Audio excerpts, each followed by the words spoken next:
सत श्री अकाल दोस्तों, प्यार भरी फतेह कूल करे एक बार फिर तो तुहाडा साडे चैनल स्वागत है। तुसीं जुड़ गए हो तीर्थ वर्ल्ड दे नाल। सारिआं नूं पता, तुसीं किताबां 'च भी पढ़िया होना कि साइमन कमीशन गो बैक। ये साइमन कमीशन कौन सी, क्यों इंडिया आउण दी कमेटी जो इन्होंने बनाई सी, क्यों गठित कीती सी ते क्यों इंडिया दे विच इहदा विरोध कीता गया। जो साइमन कमीशन ने भारत आया, क्यों विरोध कीता पे गया, गांधी हुणां ने क्यों विरोध कीता ते गांधी लाला लाजपत राय ने इन्होंने क्यों विरोध किया। पिछले असल कारण की सी पिछे, ये पिछलियां सच्चाइयां हजे लोगों को नहीं दसियां गई, पर इन्ना ही पढ़ाया गया कि गांधी उन्होंने साइमन कमीशन गो बैक का विरोध किया ते उहदे विरोध करने के बाद साइमन कमीशन एक इदां दा कमीशन बना के साडे किताबां छाप दिता गया जो भारत लई बहुत हानिकारक सी। ये बना के दसिया गया, पर इस असल सच्चाई साइमन कमीशन गो बैक के पिछे असल सच्चाई की सी।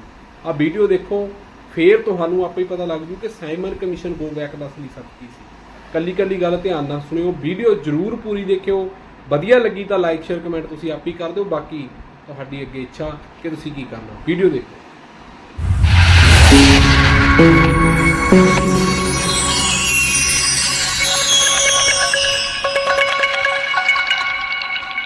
वर्ष 1927 को viceroy Lord Irwin Gandhi ji को दिल्ली बुलाकर कहते हैं कि ब्रिटिश सरकार भारत के अछूतों को भी सवालों के बराबर सारे अधिकार देना चाहती है। वे सारे अधिकार जिसके लिए शूद्र अछूत सदियों से जन्म जन्मांतर से वंचित रहे। ब्रिटिश सरकार इस विषय पर रिपोर्ट तैयार करने के लिए सर जॉन साइमन को भारत भेजते हैं, जिसे साइमन कमीशन का नाम दिया गया। हमें आज तक यही पढ़ाया गया था कि गांधी जी ने साइमन कमीशन का विरोध किया था, पर ये नहीं पढ़ाया जाता कि साइमन कमीशन का विरोध आखिर क्यों किया गया। क्योंकि 1917 में अंग्रेजों ने एक कमेटी का गठन किया था जो कि भारत के शूद्र अतिशूद्र मतलब आज की भाषा में SC ST OBC के लोगों की पहचान।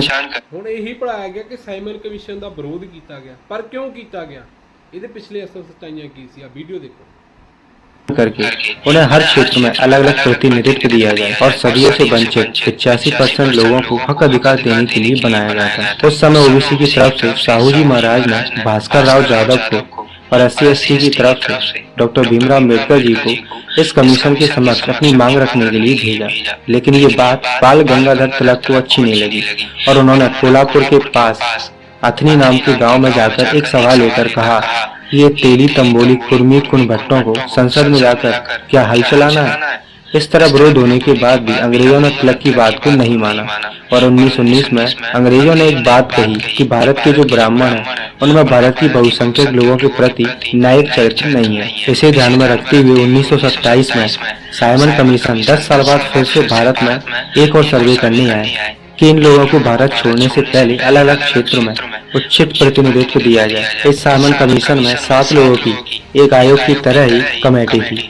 जिसमें सब संसदीय लोग थे, इसलिए इसमें उन लोगों को शामिल नहीं किया जा सकता था जो लोग भारत के पिछड़े अछूत लोगों के हक अधिकार का हमेशा विरोध करते थे। जब ये कमीशन SC ST OBC लोगों को सर्वे कराने में भारत आए तो गांधी, लाला लाजपत राय, नेहरू और RSS ने इतना भयंकर विरोध किया कि कई जगह साइमन को काले झंडे दिखाए गए। लाला लाजपत राय ने इसके लिए अपने प्राण भी दिए, चाहे मैं मर भी क्यों न जाऊं, लेकिन इन शूद्र अतिशूद्र लोगों को एक कौड़ी भी हक अधिकार नहीं मिलने चाहिए। गांधी जी ने लोगों को ये कहकर विरोध करवाया कि इसमें एक भी सदस्य भारतीय नहीं है। दूसरे अर्थों में वो कहना चाहते थे कि इस कमीशन में ब्राह्मण बनिए को क्यों नहीं लिया, क्योंकि गांधी ने मरते दम तक ABC का आदमी संविधान सभा में पहुंचने नहीं दिया। इसलिए बाबा साहब ने OBC के लिए आर्टिकल 340 बनाया और संख्या के अनुपात में हक अधिकार देने का प्रावधान किया। गांधी ने कहा, हम शूद्रों और छूतों को अधिकार मिलने के पक्ष में बिल्कुल नहीं है, हम इसका विरोध करते हैं। उस समय बाबा साहब इंग्लैंड में ही थे, वे वहाँ अपनी पढ़ाई पूरी कर रहे थे। बाबा साहब सुबह वहीं की लाइब्रेरी में जाकर पढ़ते थे। एक सुबह लाला लाजपत राय बाबा साहब से मिलने सुबह सुबह उसी लाइब्रेरी में गए। लाला लाजपत राय ने बाबा साहब से कहा, ब्रिटिश सरकार हिंदुओं में फूट डालने सर जॉन साइमन को भारत भेज रही है, हमें उनका विरोध करना चाहिए। हम चाहते हैं कि आप भी इस विरोध में शामिल हो।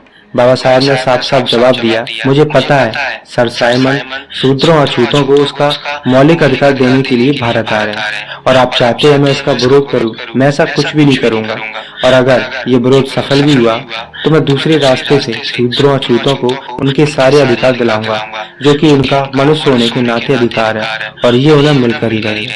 फिर साइमन भारत आए।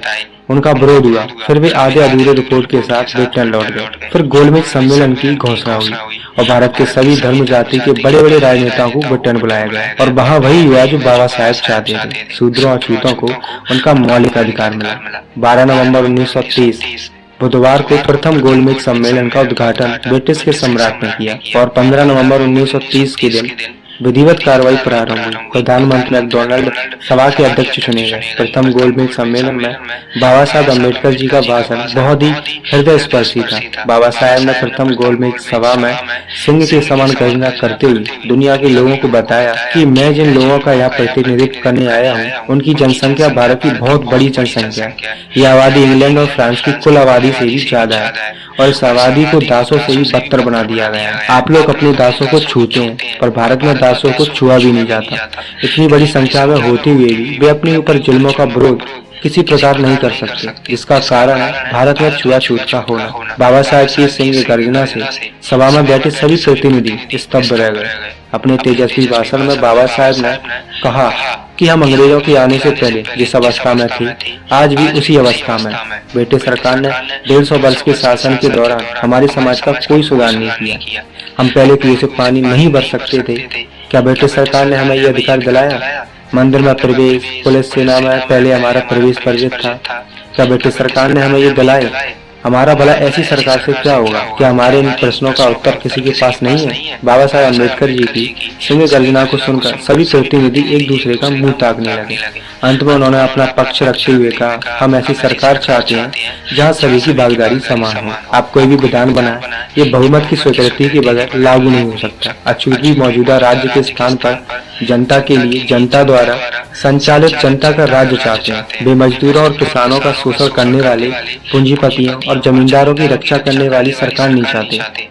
बाबा साहेब जी ने मांग की कि दलित, पिछड़ों, आदिवासी वर्गों को दूसरे नागरिकों के समान नागरिक अधिकार दिए जाएं। कानून में प्रत्येक प्रकार का भेदभाव, ऊंच नीच एकदम समाप्त किया जाए। दलित वर्गों को विधानसभाओं में अपने प्रतिनिधि अपने लोगों द्वारा स्वयं चुनने की छूट हो और दलित वर्गों को सरकारी नौकरियों में पूर्ण प्रतिनिधित्व दिया जाए और कर्मचारियों की भर्ती और नियंत्रण के लिए सार्वजनिक सेवा आयोग स्थापित किए जाए। इंग्लैंड के समाचार पत्रों पर भी बाबा साहेब के भाषण का बहुत प्रभाव पड़ा। द इंडियन डेली मेल ने तो यहीं तक प्रशंसा की कि समूचे कॉन्फ्रेंस में डॉक्टर अम्बेडकर का भाषण सर्वोच्च भाषण था। भाषण का तत्कालीन ब्रिटिश प्रधानमंत्री, समाचार पत्रों और राजनीतिज्ञों ने शूद्र, अछूत वर्ग और बाबा साहेब की ओर अधिक ध्यान देना शुरू कर दिया। बाबा साहेब ने गोलमेज सम्मेलन की अवधि के दौरान लंदन में रहते हुए मौके का भरपूर सदुपयोग किया।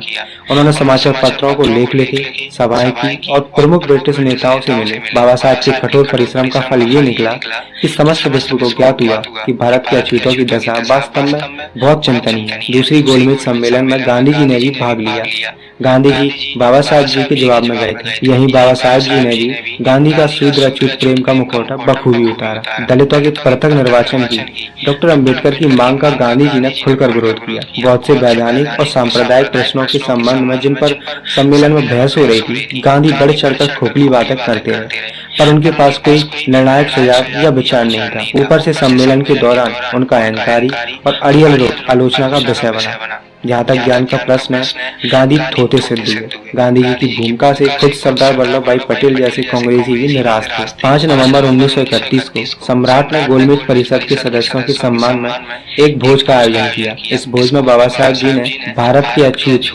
अस्पृश्य लोगों की दशा का ऐसा चित्र खींचा कि बहुतों की आंखों से आंसू आ गए। बाबा साहब डॉक्टर अम्बेडकर जी की सिंह गर्जना की बदौलत ही अछूत वर्ग के लोगों के जीवन में निसंदेह बहुत बदलाव आया। पर क्या हम इस बदलाव को आगे तक एक विरासत के रूप में संजो कर रख पाएंगे? क्या हम ओबीसी, SC, ST अपने वोट की कीमत आज तक जान पाए? बिल्कुल नहीं जान पाए। इसलिए आज भी हम 3% लोगों के गुलाम हैं।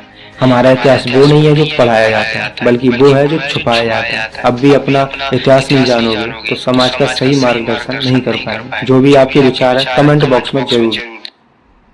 देखो, गल ਉਹੀ ਆ कि समाज ਨੂੰ ਬਹੁਗਿਣਤੀ ਲੋਕਾਂ ਨੇ ਦਬਾਇਆ ਹੋਇਆ ਤੇ ਉਹ ਨਹੀਂ ਚਾਹੁੰਦੇ ਕਿ ਸਾਡੇ ਕੋਲੋਂ ਰਾਜ ਸੱਤਾ ਜਾਵੇ ਤੇ ਇਹਨਾਂ ਲੋਕਾਂ ਕੋਲ ਆਵੇ। ਜਦੋਂ ਬਹੁਗਿਣਤੀ ਲੋਕਾਂ ਨੇ ਘੱਟ ਗਿਣਤੀ ਨੂੰ ਮੂਹਰੇ ਨਹੀਂ ਆਉਣ ਦਿੱਤਾ ਤੇ ਘੱਟ ਗਿਣਤੀ ਲੋਕਾਂ ਨੂੰ ਦਲਿਤ, ਪਛੜੇ ਹੋਏ ਜਾਂ ਫਿਰ ਸ਼ੂਦਰ ਕਹਿ ਕੇ ਬੁਲਾਇਆ ਜਾਂਦਾ ਸੀ, ਉਹਨਾਂ ਦੇ ਸਤਿਕਾਰ ਨੂੰ ਭੰਡਿਆ ਜਾਂਦਾ ਸੀ, ਉਹਨਾਂ ਨੂੰ ਇੱਕ ਸਨਮਾਨ ਦੀ ਜ਼ਿੰਦਗੀ ਨਹੀਂ ਮਿਲਦੀ ਸੀ, ਤਾਂ ਫਿਰ ਉਹਦੀ ਜਿਹੜੀ ਗੁਹਾਰ ਆ ਉਹ ਬਾਬਾ ਸਾਹਿਬ ਅੰਬੇਦਕਰ ਨੇ ਅਸੈਂਬਲੀ 'ਚ ਲਗਾਈ, ਜਿਹੜੀ ਉਸ ਟਾਈਮ ਇੰਗਲੈਂਡ 'ਚ ਲੱਗਦੀ ਸੀ। ਤੇ ਗਾਂਧੀ ਹੁਣਾਂ ਨੇ ਵਿਰੋਧ ਤਾਂ ਕੀਤਾ, ਲਾਲਾ ਲਾਜਪਤ ਰਾਏ ਤੇ ਗਾਂਧੀ ਹੁਣਾਂ ਨੇ, ਕਿ ਕਿਤੇ ਇਹ ਘੱਟ ਗਿਣਤੀ ਲੋਕ ਸਾਡੇ ਤੇ ਕਾਬਜ਼ ਨਾ ਹੋਣ।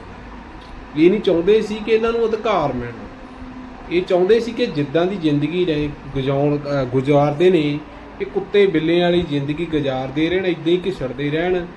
ਕਿਸੇ ਨੂੰ ਪਾਣੀ ਪੀਣ ਦਾ ਅਧਿਕਾਰ ਨਹੀਂ ਸੀ। ਲੱਕ ਦੇ ਪਿੱਛੇ ਇੱਕ ਝਿੰਗ ਬੰਨ੍ਹ ਦਿੱਤੀ ਜਾਂਦੀ ਸੀ ਕਿ ਪੈੜਾ ਨਾ ਛੱਡ ਸਕਣ। ਜੇ ਤੁਸੀਂ ਮਨੂ ਸਿਮਰਤੀ ਪੜ੍ਹੋਗੇ ਨਾ, ਉਹਦੇ ਵਿੱਚ ਹੋਰ ਵੀ ਇਸ ਤੋਂ ਅੱਗੇ ਤੁਹਾਨੂੰ ਚੀਜ਼ਾਂ ਦੇਖਣ ਨੂੰ ਪੜ੍ਹਨ ਨੂੰ ਮਿਲ ਜਾਣਗੀਆਂ। ਪਰ ਇਹ ਲੋਕ ਨਹੀਂ ਚਾਹੁੰਦੇ ਸੀ ਕਿ ਸਾਡੇ ਲੋਕਾਂ ਦਾ, ਦਲਿਤ ਲੋਕਾਂ ਦਾ, ਸ਼ੂਦਰ ਲੋਕਾਂ ਦਾ ਸੁਧਾਰ ਹੋਵੇ, ਇਹਨਾਂ ਦੀ ਜ਼ਿੰਦਗੀ ਵਿੱਚ ਤਬਦੀਲੀਆਂ ਆਉਣ। ਇਸ ਲਈ ਇਹਨਾਂ ਨੇ ਸਾਈਮਨ ਕਮਿਸ਼ਨ ਗੋ ਬੈਕ ਨੂੰ ਆਉਣ ਨਹੀਂ ਦਿੱਤਾ। ਸਾਈਮਨ ਕਮਿਸ਼ਨ ਗੋ ਬੈਕ ਕਹਿ ਕੇ ਨਾਰੇ ਲਾਏ, ਉਹਦਾ ਵਿਰੋਧ ਕੀਤਾ ਗਾਂਧੀ ਤੇ ਲਾਲਾ ਲਾਜਪਤ ਰਾਏ ਨੇ। ਇਹਨਾਂ ਦੀ ਨਾ ਸਮਝੀ ਕਾਰਨ ਉਹ ਜਿਹੜੀ ਟੀਮ ਆ ਉਹ ਵਾਪਸ ਗਈ ਤੇ ਸਾਡੇ ਲੋਕ ਫਿਰ ਉੱਥੇ ਹੀ ਰਹਿ ਗਏ।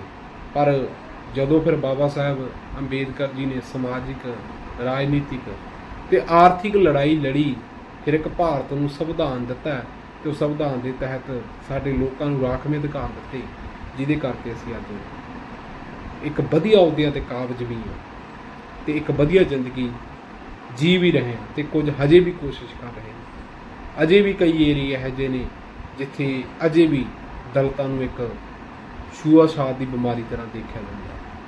ਸੋ ਵੀਡੀਓ ਬਾਰੇ ਵਿਚਾਰ ਆਪੀ ਸਾਂਝੇ ਕਰ ਦਿਓ, ਕਿਵੇਂ ਦੇ ਨੇ, ਕਿਹੋ ਜਿਹੇ ਵਿਚਾਰ ਨੇ, ਉਹਦੀ ਤੁਸੀਂ ਸਾਂਝੇ ਕਰਨੇ ਆ। ਬਾਕੀ ਵੀਡੀਓ ਕਿਵੇਂ ਦੀ ਲੱਗੀ, ਲਾਈਕ ਸ਼ੇਅਰ ਕਮੈਂਟ ਜ਼ਰੂਰ ਕਰਿਓ। ਸਤਿ ਸ਼੍ਰੀ ਅਕਾਲ।